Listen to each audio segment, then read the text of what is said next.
O lea so, o lea ua whaamaui I tua, ma ua whapawhala I tua ele whaamasinonga.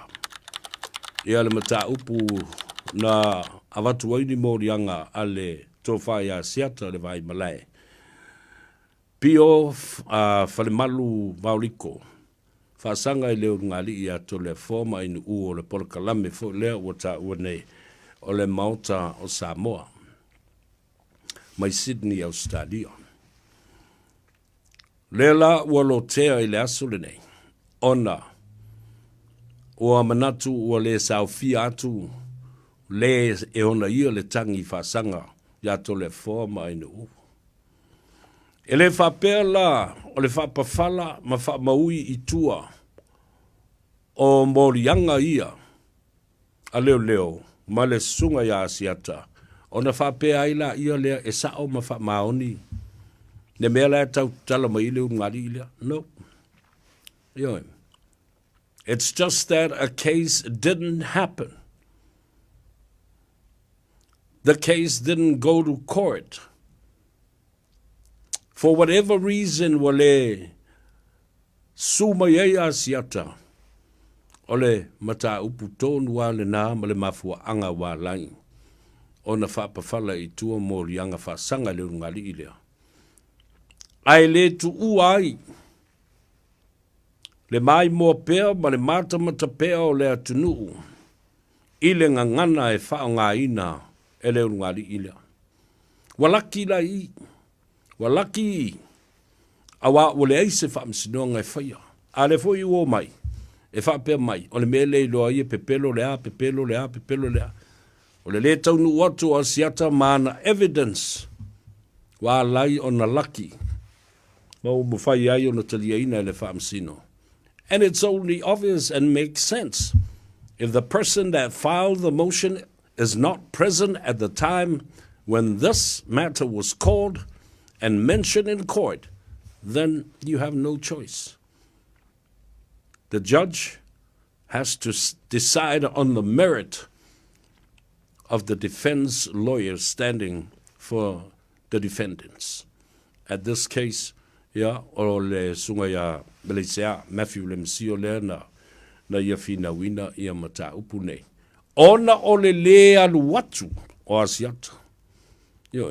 Ese le mea le nao le wha mauni o morianga, ma le wha tinoina o le wha msinonga, ma le wha pawhala I tua, ma le taunu watu o le e ona ia le tangi. Awa ta fefe. Pea na alu watu nei Asiata ma watu uma foi ana evidence. Yes, Emanu, it would have had a different outcome with this court case. But rest assured, leo whaatu lautala. Ele whaamaoni ai I se innocent o le ulugali'i lea. Ele o whapea o taua mai ai, le tau lea o ngā ina o morianga, mani soli ngā tula fono na whai ai morianga. Ua pau le mea ua tupu, ua whapawhala ona ole leo o atu o Asiata. Te leiloa mafuanga.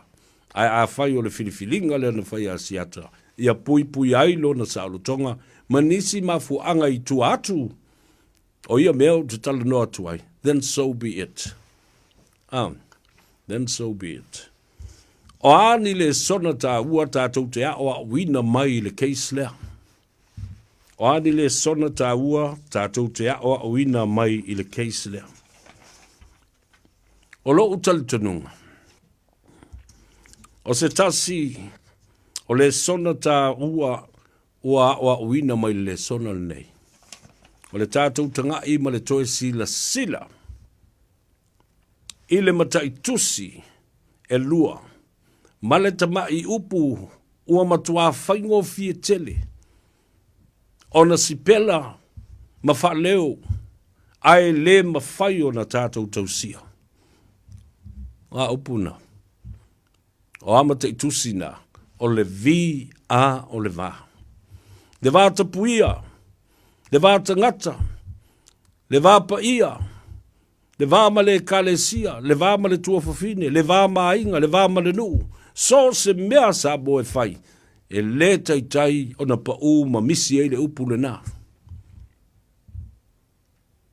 o le tausinga o le vāna nofo. That special space, that sacred space, it's only got 2 letters, 2 syllables, and what?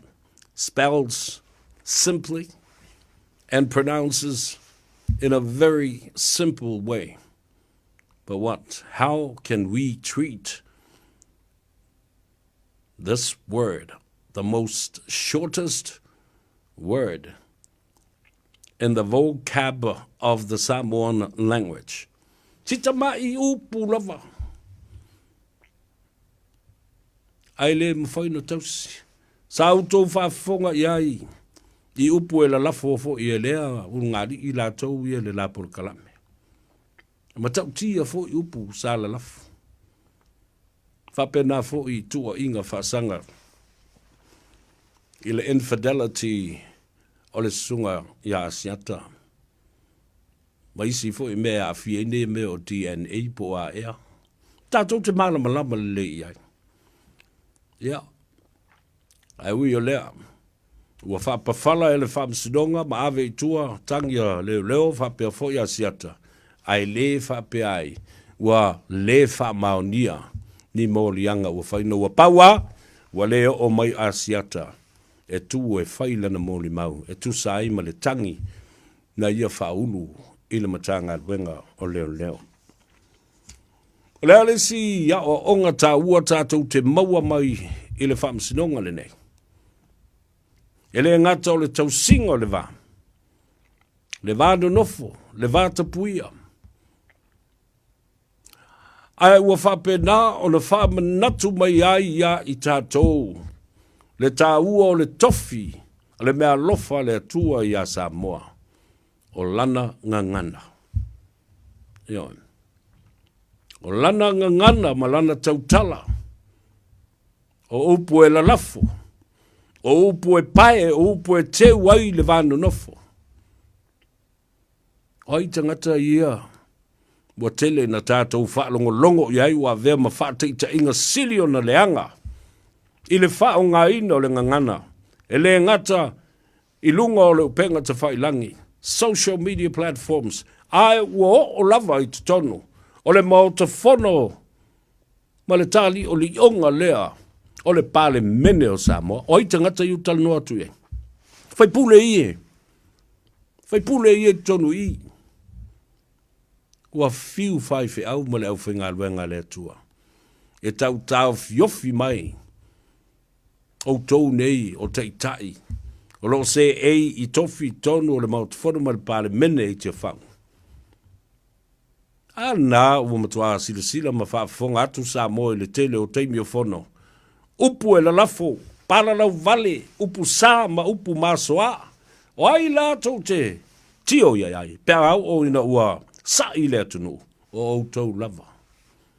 O outou lava. You are the culprits and the most worst example that you have ever betrayed and conveyed to the public of Samoa, let alone the younger children and the younger generation of this country. Io, tilo, ele ngangana ua whaanga nei, ele whanau, la iti ma le tupulanga talevau. Mafua mai tau mea na. Io, o le mawhai no tau tali le lei mai I se ngangana mata ngofie ma le tāua I tutono le mautafono. Ai ua tali Sai'a I upu masoa ma le ngangana mata ngā. Ia le whanongolongo atu Samoa. O I le amata bea mai le bele. O tau. Wati ngā loto o le mawhai. O na saili ni upu e wha leo ai langona. Ua matua onge le tofā. A o le atunu nei ma lana ngangana. Lana utu ngā vānganga. Lana vāo nganganga. O le mea lofa le atua.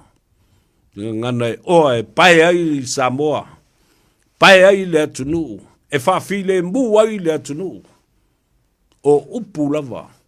Awa e whaatau mā ai o na I tū uma I lua e pei o le penu.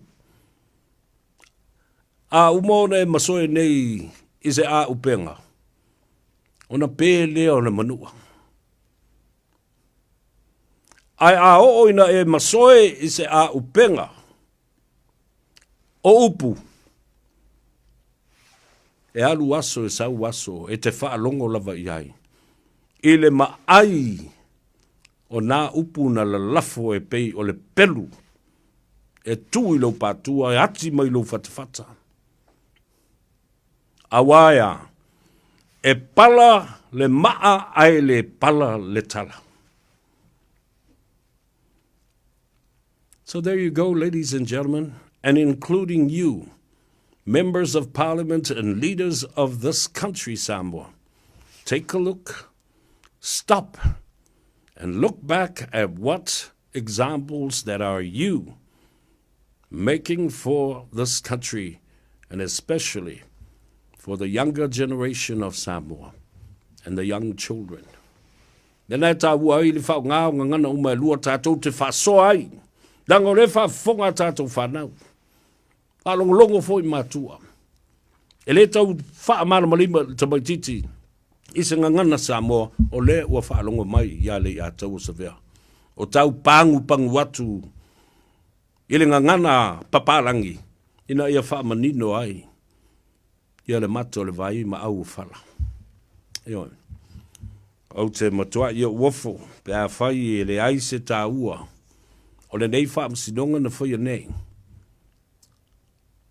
Ina ia tātou i loa ai tausi le wā. Ma wha pēnā fo i o na tātou i loa. Wha o ngā te tau ma wha o ngā le lei le tātou ngana. Ela na wha pēnā lau tala. O sa o wina le lei ni mātua. Ma se a inga e wha ma mai i le ngana le atunu ule nei. Ngana te utala, ngana o launga. Ngana o folosanga, ngana o paenga. Ngana e whailoa i ai le atunu ma me whaia Samoa. Iona tūlanga whalupe. Tausi ai le wā. E kalesia le nuu ma le tu malo. Ma Samoa poto. I so se teimi e poto ai mori fujiafu e tas. Ese lo mimita le tātou ngangana. Ese le o le tātou ngangana. I lau taltonunga saikolosi le nā ma le filosofia. Le lei lola ngangana. Le wawa aile i ai. E o ko meki lava. Upo le ngangana peritania. E au mai e le atua aftalai. Le atua o manatu. E wha winga ai ma wha matala ai. The interpretation of that Samoan statement is automatically engraved in your tongue. E mea lofa le nā le tua le ngangana o le teimi lava. E te tāpena ai le ngangana Samoa. O le teimi fo i le nā e wawane i nā i le tua ma wha mātala lo ngutu. Le tua aftalai ma le tua o manatu. E wha o ngā ai le ngangana peritania. Ina ia wha whaingo fie i fo i. Le wha fonga mai e le atunu. Malesi, nā si le fia le lei. O a mea lofa a le nganga pa ia. Mea lofa ia a le nganga. Tau tala i ngangana ese. Wha le lei lau ngangana. Lau vao ngangana ma lau utu ngā vanganga. A wafo i te talitonu. O le tofi mai le atua. E le ngata fo i lea. Whamaile awa onga le kalesia le nei a Yesu Keriso lau pa i o aso ngatai. I le aso muli. I le toe whaamsinonga i na wau maitusi e angelu. O na, ta tala ai leo le atusi. Ma whaamsino ina i tātou i a tātou mea na whai. I le lalulangi nei. A o le ale ngangana o le a whaamsino ina ai oi. I le whapea na e whanau o lo tofi Samoa. A e sau le sainga whaa masino oe le ngangana saina. Pe sau le Spaniolo ma le Mexico. Wha masino oe le ngangana Mexico. Po o le palangi foi. Pe sau ia Just Reese Harrison le le wha masino le palangi. Sau e wha masino oe le ngangana apa palangi. No. O le talitonunga le nama le whaalinga. I le kalesia. O le a te tasi le tangata ma wha masino ina I lana lava ngangana o le atunu una tofi alu e whanau mai ai, ma ola ai. Nana, e te tonu le mea la se man. O tātou o Samoa o le teimi o le a fo o le whamsinonga muli muli ai saule tala whai mai. Ese ia ngangana e whamsino, a leo te whai atua o le talitununga. O le nei e kalesia ma le a o ina. O le a whamasino ina Samoa I lana lava ngangana Samoa. Le aso talitununga e. Ma lo fa tanya le atua ia fa talo fa toi fo il pa ia sila sio le tunu le rivainga le fiafi o tula taina mana vanga luenga ia po disi fo na utau se sami ala to pai lu mo bakeries ia toi maua o ele sisina o le suo fo ile le o lau pai lu ngolo